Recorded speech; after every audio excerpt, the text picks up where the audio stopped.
because it is so much built upon exchange and interchange. There's nothing like being there. You can see it, but it has so much more power when you are in the room. One of the things that I think you touched on is the fact that struggle is common to people of every background.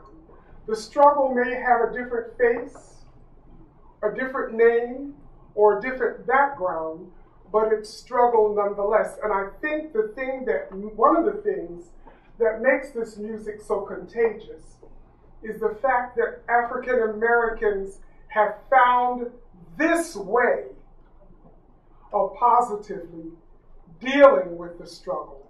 And I don't think any other struggle-bound people have come up with an art form that has so much energy, drama, and so much that is anti-struggle.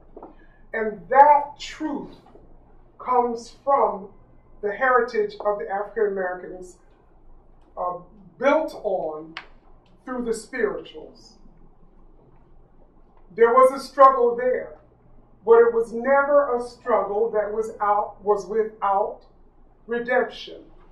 And in the earliest gospel music, we had no problem singing about the struggle. But there was always something that reminded us that the struggle was not the end of the story. Because we always knew that in spite of all of the battles that we personally and historically may fight and lose, we know who wins the war. I try not to preach to these young people. I let the music preach. And one of the reasons that we don't do that is because the Spirit has so much more power than I do, my words, anything I can say. And to that end, through this choir, even though we've gone through many transitions, God has never been without a witness.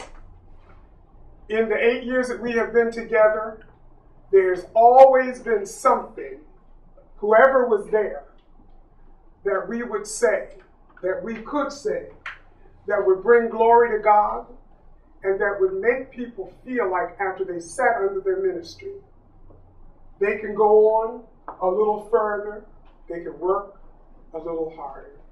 Because the struggle, again, is not without a light at the end of the tunnel.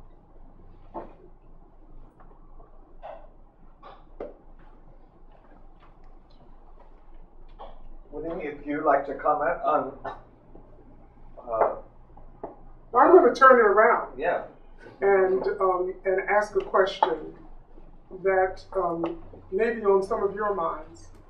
What is it that attracts you to music that is so foreign to your culture, so foreign to many of you in terms of what you were brought up religious-wise, so foreign to you in terms of your location and your way of thinking? What is it that draws you to this kind of music, or to this music? Nobody will say it. Yeah. I've also noticed that Japanese people don't like to talk a lot. And when I first took this group over, I used to give them, because they wouldn't talk and they wouldn't respond to me in rehearsal, you all remember I used to give homework assignments. And they would come in and they'd have these long dissertational papers written to answer one little simple question I had asked them. So they don't mind doing the work. I have, in this choir, it seems as though because the music is so removed from them, they take it much more seriously than people who have it firsthand. They never come to rehearsal without tape recorders. And oftentimes they have to remind me what I taught them.